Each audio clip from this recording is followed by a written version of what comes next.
Emery's Crime here, your fellow crime thriller and mystery book lover. Welcome to my YouTube channel. Richard Osman and I are not friends. We do not get on in the slightest. And by that, it's definitely a one-way street. He has no idea who I am. I was not a fan of the Thursday Murder Club when I read it. I really struggled to connect to the writing and I found the ending so predictable. I was willing to give him a second chance and read his new series, We Solve Murders. That is until I met him. Don't get me wrong, he wasn't horrible, but he wasn't particularly nice or friendly or warm. And I personally would much rather support authors that love their fans. So in this video, I bring you 5 cozy mystery books not written by Richard Osman.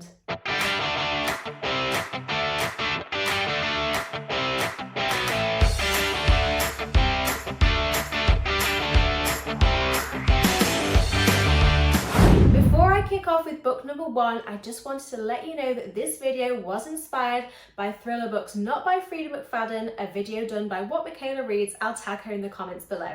Book number 1 is The Marlow Murder Club by Robert Thorogood. Is this book title very similar to the title of the Thursday Murder Club?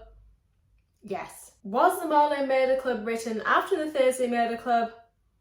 Also yes. And do some people believe that the Marlow Murder Club is basically a rip-off of the Thursday Murder Club?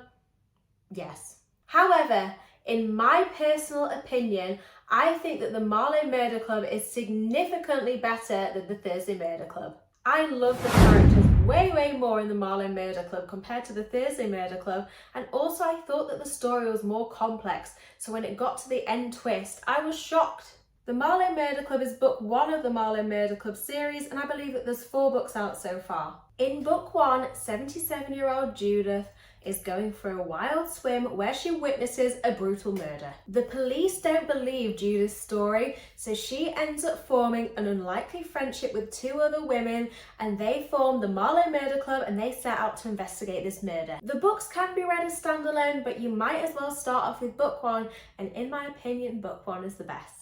Next up, I have another series for you, which is the Molly the Maid series. This is book 3. Book 1 is here. The title kind of gives it away, but Molly is a maid working at the Regency Grand Hotel. One day during her shift, she enters room 401 and she is greeted with the shock of her life when she finds a guest dead in bed. So obviously, Molly sets out to investigate it herself. In total, there are 3 books and 1 novella, and it's a finished series now, which I'm very sad about because Molly is one of my all-time favourite book characters. She is absolutely brilliant. She is neurodivergent and she is so entertaining to read about and so lovable and just, she just gives me all the feels. I would definitely recommend that you read them in order and read the Christmas novella in between books 2 and 3. I was also lucky enough to meet the author Nita Prose, and oh my gosh, she was one of the loveliest humans I have ever met. Next up, I have a standalone book for you all, which is The Appeal by Janice Hallett. This story follows a group of people in an amateur dramatic society, and there has been a murder.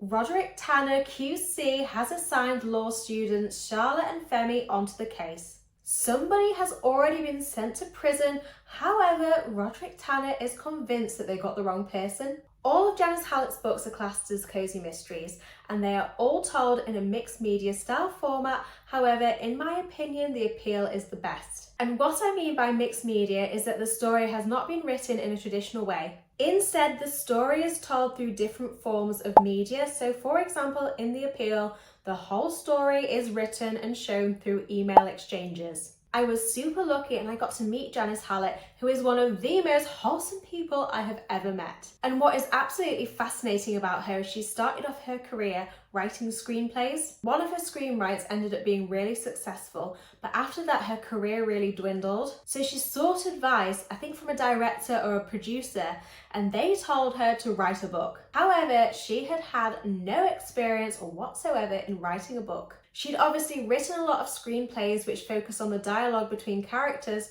so she took what she knew and she turned it into a book. And from what I understand, The Appeal has been optioned, so actually by writing her a book, it's got her one step closer to getting a screen adaptation.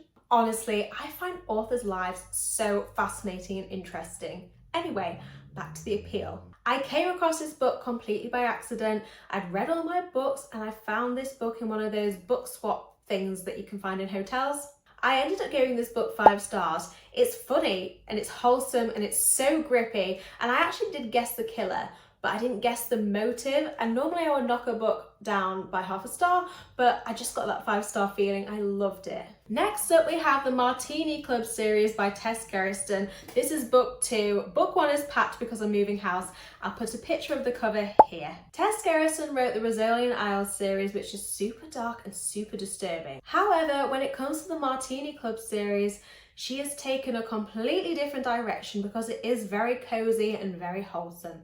I've spoken about this book on other videos, so I don't want to go into this book in too much detail in case you've seen those videos, but basically it follows a group of retired spies and they all live in a community in Maine. These retired spies have formed a book club, which basically gives them an excuse to just drink martinis together. And in books 1 and 2, they also end up assisting the police in some cases. Book 1 isn't as good as book 2, in my opinion, because you get a lot of backstory. However, if you read book 1 first, then by the time that you get to book 2, you are fully invested in those characters, and by reading book 1, it made me love book 2 so much more. Last but not least, we have Murder in the Dressing Room by Holly Stars. Don't quote me on this, but I believe that this is going to be a series, but this has only just been released this year. I think it was March it was released. This book is literally Agatha Christie meets RuPaul's Drag Race. I mean, what is not to love about that?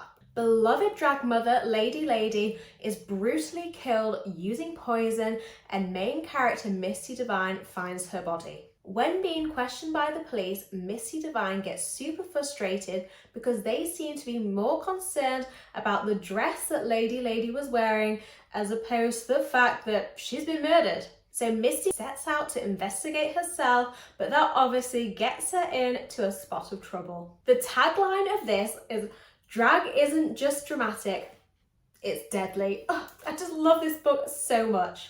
I was actually really impressed that this was a debut because the story was quite complex. There's sort of a couple of things going on and it all ties together really nicely in the end, and it also had a shocking twist. I'm very good at guessing twists, but this got me. I also thought the premise of this was super unique. I have never read anything like it before. Crime, thriller, mystery books, they can become a bit samey, but this was a breath of fresh air. So that is 5 murder mysteries, a mixture of standalones and series, which are not by Richard Osman. Just to quickly recap, we had the Marlow Murder Club series, the Molly the Maid series, The Appeal by Janice Hallett, but to be honest, you can't go wrong with any of her books if you're looking for a cozy mystery. We then had the Martini Club series by Tess Gerritsen, and then last but not least, we had Murder in the Dressing Room by Holly Stars. Thank you so much for taking your time to watch this video. I am now going to make some scones. If you're able to like this video and hit that subscribe button, it would mean the world to me. Thank you so much. Bye.